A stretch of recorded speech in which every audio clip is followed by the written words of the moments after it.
తాకట్లో ఉన్న మీ బంగారాన్ని విడిపించి ఆ రోజు ఆన్లైన్ రేటుకి కొంటాం. Sharma gold company. ప్రేమ అనే పదాన్ని ఎంతో గొప్పగా వర్ణించారు మన కవులు. ప్రేమ అంటే గొప్పదని, పవిత్రమైందని, త్యాగానికి ప్రతిరూపమని అంటారు. కానీ ఈ రోజుల్లో ఇలాంటి ప్రేమలున్నాయా? స్వచ్ఛమైన ప్రేమ అంటే ఏంటో ఈ తరానికి తెలుసా? అస్సలు తెలీదు. అందుకే ప్రేమ కత్తి దూస్తోంది. ప్రేమ పేరుతో ఉన్మాదం పేర్చెగి ప్రాణాలు తీస్తున్న అకృత్యాలు నిత్యం వెలుగు చూస్తున్నాయి. ప్రేమను నిరాకరించినా, ప్రేమికుల మధ్య చిన్న భేదాభిప్రాయాలు వచ్చినా ప్రేమ పడగ విప్పుతోంది. తాజాగా విశాఖలో జరిగిన ప్రేమోన్మాది దాడితో నగరవాసులు ఒక్కసారిగా ఉలిక్కిపడ్డారు.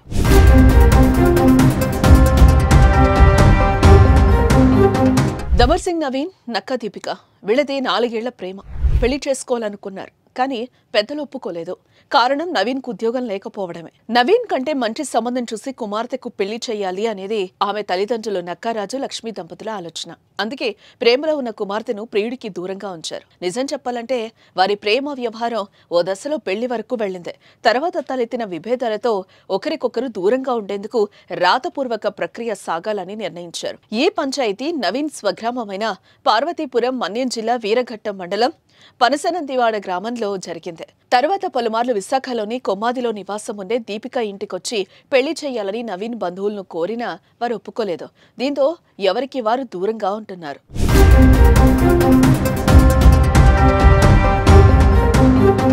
తల్లిదండ్రులను ఎదిరించి పెళ్లి చేసుకునే ధైర్యం లేని దీపిక వారి ఆదేశాలను అనుసరించి ప్రియుడిని దూరంగా ఉంచింది.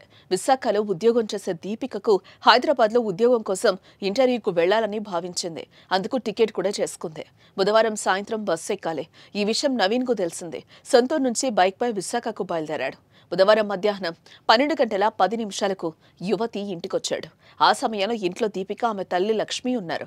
వారిద్దరిని 2 చాకులతో విచక్షణారహితంగా దాడి చేశాడు. పెళ్లి కొప్పుకోలేదు, ఉద్యోగం కోసం హైదరాబాద్ వెళ్లిపోతోందనే కోపంతో సైకోగా మారి వారి గొంతులను కిరాతకంగా కోశాడు. తల్లి అక్కడికక్కడే ప్రాణాలు కోల్పోయింది.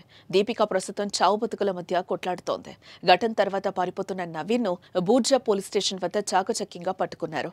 బైక్ అలాగే టీషర్ట్ ని మార్చుకుని తెలివిగా తప్పించుకోవాలని చూసిన నవీన్ ను సెల్ ఫోన్ సిగ్నల్స్ ని బట్టి గుర్తించి అదుపులోకి తీసుకున్నారు.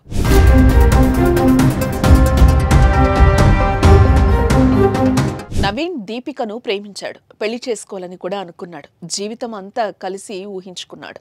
కానీ అలా జరగలేదు. దీపిక తల్లిదండ్రులు జులాయిగా తిరుగుతాడని తమ పిల్లను ఇవ్వలేదు. ఇదే నవీన్ కోపానికి అసలు కారణం. ఆ కోపంతో జీవితంలో స్థిరపడి దీపికను దక్కించుకుంటే బాగుండేది. లేకపోతే దీపికను వదిలి వారు అసూయపడేలా ఎదగాలని ఆలోచన వస్తే మరోలా ఉండేది. కానీ నవీన్ కత్తి దూయటం, ఓ ప్రాణం పోవడంతో పాటు ఎంతో ప్రేమించిన అమ్మాయి చావు బతుకుల్లో ఉంది. అతడి జీవితం జైలు పాలైంది. ఒక్క అనాలోచిత నిర్ణయం, క్షణికావేశంతో 2 కుటుంబాలు చిన్నాభిన్నమయ్యాయి. ఈ ఘటనపై మీ అభిప్రాయాన్ని కామెంట్ చేయండి.